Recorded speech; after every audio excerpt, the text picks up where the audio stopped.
આ તરફ જમ્મુ કાશ્મીરમાં જે 3 ગુજરાતીઓના મૃત્યુ થયા છે તેમાં ભાવનગરના પિતા પુત્રના હુમલામાં પણ મોતના સમાચાર છે। કાળિયા બીડ વિસ્તારમાં રહેતા પિતા પુત્રના મોત થયા છે। યતિન પરમાર, સ્મિત પરમારનું હુમલામાં મોત થયું છે। જમ્મુ કાશ્મીરમાં યોજાયેલ મોરારી બાપુની કથા સાંભળવા ભાવનગરના 20 લોકો ગયા હતા।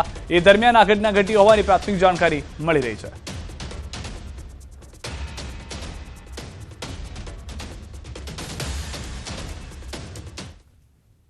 मारा बेन बनेवी अने भाणेज यतीशभाई परमार मारा बनेवी, काजलबेन यतीशभाई परमार मारा बेन अने स्मितभाई यतीशभाई परमार मारा भाणेज ये अमारा सगा संबंधी साथे मोरारी बापूनी सप्ताह में श्रीनगर गयेल।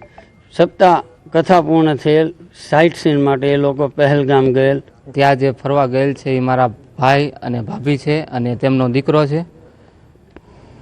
શું ઘટના બની હતી ત્યાં કઈ રીતના આ લોકો ગયા હતા? તે લોકો અહીંથી સપ્તાહ સાંભળવા ગયેલ હતા। ત્યાંથી આજને સપ્તાહ પૂરી થતા એ લોકો સાઇટ સીન ઉપર ફરવા ગયેલ હતા અને એ બાદ અમે આ સમાચાર સાંભળ્યા કે ત્યાં આતંકી હુમલો કે એવું કંઈ થયેલ છે। જમ્મુ કાશ્મીરમાં આતંકી હુમલા બાદ પ્રવાસીઓ માટે મોટી જાહેરાત। મહત્વનું છે કે ઉનાળાની સિઝનમાં અંદાજે ગુજરાતમાંથી 50,000થી વધુ પ્રવાસીઓ કાશ્મીર જતા હોય છે। ત્યારે આવા પ્રવાસીઓ માટે ટૂર ઓપરેટર આલાપ મોદીએ માહિતી આપી। પ્રવાસીઓને લઈ એર ઇન્ડિયા અને ઇન્ડિગોની મોટી જાહેરાત। 30 એપ્રિલ સુધી જો કાશ્મીરના પ્રવાસ પર ન જવું હોય તો કેન્સલેશન ચાર્જ લીધા વગર પૂરું રિફંડ મળશે। તો સાથે આલાપ મોદીએ જણાવ્યું તેમના 90 જેટલા પ્રવાસીઓ હતા, તમામ સુરક્ષિત છે। ઉપરાંત અજય મોદી ટ્રાવેલ્સ દ્વારા પણ જાહેરાત કરાઈ છે કે પ્રવાસ કેન્સલ કરો તો ચાર્જ નહીં લે। સાથે જમ્મુ કાશ્મીર સિવાય અન્ય સ્થળે ફરવા જવું હોય તો પ્રવાસ ડાયવર્ટ કરવામાં પણ આવશે। इंडिगो एरलाइन અને એર ઇન્ડિયા તરફથી એક સ્પેશિયલ અપડેટ આવી છે કે 30 એપ્રિલ સુધીના પ્રવાસી જે લોકો બી શ્રીનગર જઈ રહ્યા હતા તો એ કેસમાં કોઈ પણ પ્રકારનું કેન્સલેશન કાપવામાં નહીં આવે એવી સ્પેશિયલ એડવાઇઝરી એર ઇન્ડિયા અને ઇન્ડિગો તરફથી આપવામાં આવી છે। એટલે પ્રવાસીને નાણાકીય નુકસાન અટકી જશે। સાથે સાથે હું મારી અજય મોદી ટ્રાવેલ્સની વાત કરું તો અમે લોકોએ પણ પ્રવાસીને એપ્રિલ મે જૂનમાં કોઈ બી પ્રવાસ બુક કરાયો છે કાશ્મીરનો તો અને કેન્સલ કરવો છે તો એક સંજોગમાં એમને નાણાકીય નુકસાન ના થાય એ રીતનો આખી વ્યવસ્થા ઊભી કરવા જઈ રહ્યા છીએ। લોકેશ એક વિરામ માટે આપ જોડાયેલા રહો ગુજરાતની number 1 news channel news 18 Gujarati સાથે।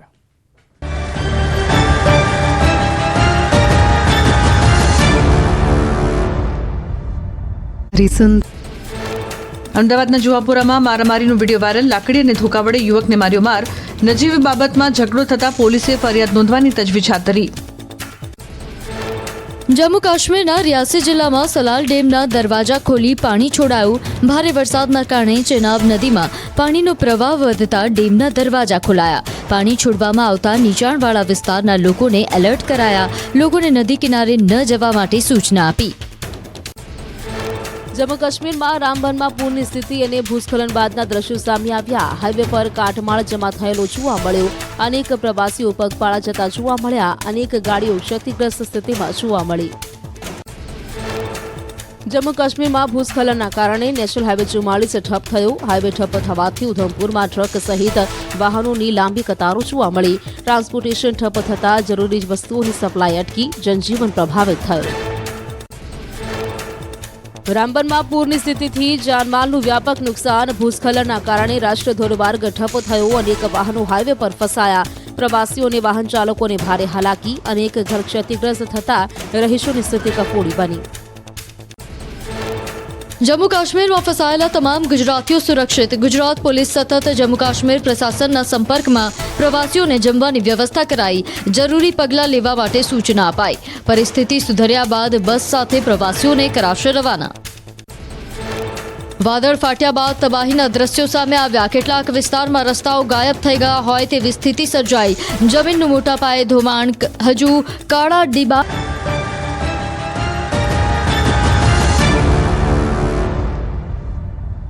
તો જમ્મુ કાશ્મીર હુમલા બાદ પ્રવાસીઓની સુરક્ષા વધારી દેવામાં આવી છે। ગુજરાતી પ્રવાસીઓની સુરક્ષા વધારાઈ છે। 50 પ્રવાસીઓને બનિહાલ જિલ્લામાં ખસેડાયા છે। પાલનપુર અને ગાંધીનગરના કુલ 50 પ્રવાસીઓને ખસેડાયા છે। બનિહાલ સેન્ટર હોમમાં 50 પ્રવાસીઓને હાલમાં રાખવામાં આવ્યા છે। તે દ્રશ્યો પણ આપ જોઈ રહ્યા છો। Army, paramilitary force, collector, SP, SDM તમામ અધિકારીઓ પ્રવાસીઓની સુરક્ષા અને સેવામાં ફસાયેલા ગુજરાતી પરિવાર સુરક્ષિત છે। પ્રશાસન દ્વારા જમવાનું અને રહેવાની સુરક્ષિત વ્યવસ્થા કરી દેવામાં આવી છે। હવે જે પણ પ્રવાસીઓ છે તેઓ સકુશળ પરત ફરી શકે તે માટેના તમામ પગલાં લેવામાં આવી રહ્યા છે। આર્મી સહિત તમામ લોકો, જે પણ ઉચ્ચ અધિકારીઓ છે, તમામ લોકો હાલમાં ત્યાં ઉપસ્થિત છે, સુરક્ષાથી લઈને સેવામાં।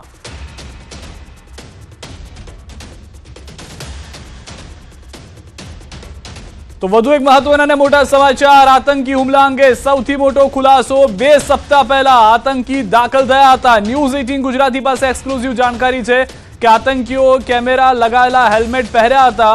ઓળખ કર્યા બાદ પ્રવાસીઓને ગોળી મારી છે। આતંકીઓમાં એકનું નામ આદિલ ગૌરી છે। હુમલો કરનાર બીજા આતંકીનું નામ આસિફ શેખ છે। આતંકીઓ સાથે એક સ્થાનિક પણ સામેલ હતો।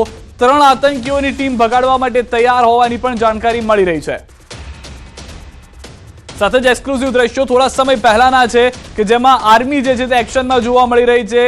एयर टू एयर ध्यान रखवामां आवी रह्युं छे। हर किसी के साइड से तो फिलहाल हम ग्राउंड जीरो पे हैं और एनआईए की टीम बिल्कुल मेरे सामने है जो सैंपल्स कलेक्ट कर रहे हैं, जांच कर रहे हैं इस मामले की। और न्यूज़ 18 इंडिया की टीम लगातार ग्राउंड जीरो पर है और क्योंकि दर्शक जानना चाहते हैं ऑपरेशन का क्या हाल है, किस तरीके का ये ऑपरेशन है और क्या कुछ यहाँ पे हो रहा है, ये सब जानना चाहते हैं। लेकिन मैं आगे भी आपको दिखाने की कोशिश करूँगा कि किस तरीके से भारतीय सेना और सीआरपीएफ के लोग इस ऑपरेशन को यहाँ पे अंजाम दे रहे हैं।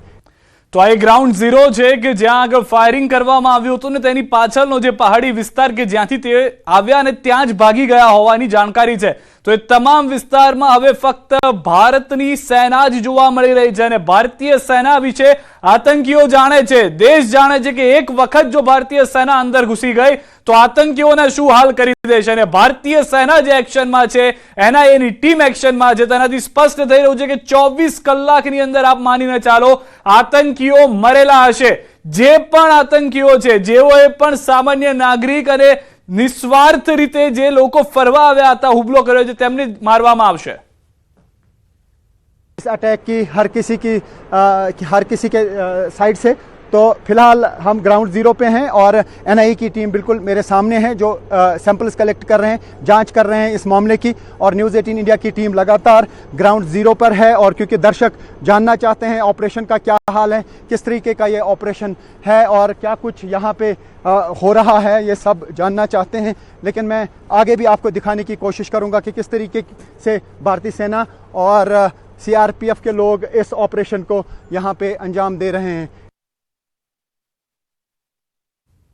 તો ડર્ટ બાઇક જે આપ જોઈ રહ્યા છો કે જે કિચડમાં પણ ચાલી શકે તે બાઇકને પણ મંગાવી લેવામાં આવે છે। પહાડી વિસ્તારની અંદર પૂરેપૂરા ઇક્વિપમેન્ટ સાથે ભારતીય સેના આવી ચૂકી છે અને ભારતીય સેના હવે ગમે ત્યારે આ પહાડી વિસ્તાર કે જે આખો જંગલ વિસ્તાર જે પહાડી વિસ્તાર છે તેની અંદર જે સર્ચ ઓપરેશન કરી રહ્યું છે તેમાં સફળતા મેળવી શકે છે। કારણ કે 3 આતંકીઓ કોણ હતા તેની ઓળખ થઈ ચૂકી છે। જેટલી માહિતી ભારતીય સેના પાસે છે તે તમામ માહિતીના આધારે એક્શન શરૂ કરી દેવામાં આવી છે અને જે રીતે સ્થાનિક સંવાદદાતા અમારા જોડાયેલા છે, એનઆઈએની ટીમને માહિતી મળી ચૂકી છે, તો એ વાત સ્પષ્ટ છે કે ઓપરેશન જે છે તે ગ્રાઉન્ડ ઝીરો પર શરૂ છે અને આ ઓપરેશનને ટૂંક સમયમાં ખતમ પણ કરવામાં આવી શકે છે। તો પહેલગામ આતંકી હુમલા બાદ પ્રવાસીઓ પરત ફરી રહ્યા છે। જમ્મુ કાશ્મીર ફરવા આવેલા પ્રવાસીઓ પોતાના વતન પરત ફરતા દેખાયા હતા। આતંકી હુમલામાં અત્યાર સુધીમાં 26 લોકોના મૃત્યુ થયા છે, ઘણા લોકો ઘાયલ થયા છે। આ ઘટના અંગે દેશભરમાં ગુસ્સાનો માહોલ છે। वहाँ पर जो घटना हुआ वो तो माने हम लोगों के साथ तो बहुत ही दर्दनाक, माने कोई माने हमारे पास शब्द नहीं है कि हम बयां करें कि हम कैसे दुखित है और आतंकित भी है। तो हमारे और 2 दिन थे कश्मीर में रहने के लिए, तो हम लोग अपना सब टूर कैंसिल करके अब अभी जा रहे हैं जम्मू जाकर हम रहेंगे।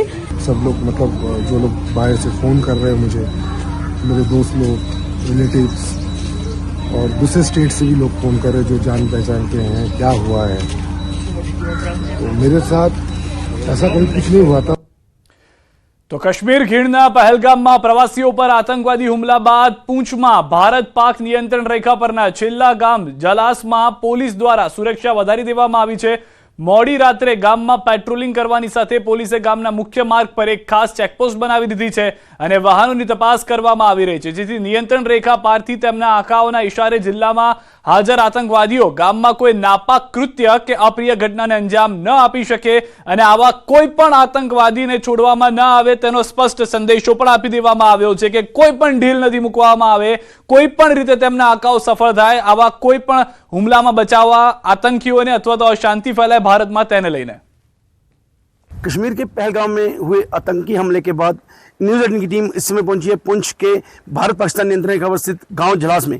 गांव जलास जो है अंतिम गांव है और अल्पसंख्यक यहाँ पर काफ़ी संख्या में रहते हैं, जिसके चलते इस क्षेत्र में जो है पुलिस की तरफ से सुरक्षा बढ़ा दी गई है। जहाँ एक तरफ पुलिस पूरे गाँव में गश्त कर रही है, वहीं गाँव में आने वाले मुख्य मार्गों पर जो है नाका लगाया गया है और आप देख सकते हैं किस प्रकार पूरी चौकसी के साथ यहाँ पर पुलिस के अधिकारी और जवान तैनात हैं और आने जाने वाले वाहनों की जाँच कर रहे हैं ताकि इस क्षेत्र में किसी प्रकार की कोई जो है ऐसी घटना न घट सके, क्योंकि पाकिस्तान की तरफ से लगातार जो है प्रयास किए जाते हैं कि नापाक हरकतों को अंजाम दिया जाए और उसको देखते हुए जहां पर सुरक्षा बढ़ाई गई है, खास करके नियंत्रण रेखा से सटे जो गांव हैं वहां पर सुरक्षा बढ़ाई गई है, क्योंकि जिस प्रकार आतंकियों ने कश्मीर के पहलगाम में यात्रियों पर हमला करके उनका जो है नरसंहार किया है, उसके बाद जो है इस क्षेत्र में सुरक्षा बढ़ाई गई है, क्योंकि यहाँ पर अल्पसंख्यक रहते हैं। नियंत्रण रेखा के उस पार से अक्सर जो है कोशिश रहती है कि यहाँ पर अल्पसंख्यकों को नुकसान पहुंचाया जा सके। आप देख सकते हैं किस प्रकार जो है कोई भी वाहन जो है यहाँ पर आता है उसकी जांच की जाती है और देर रात्रि का समय होने के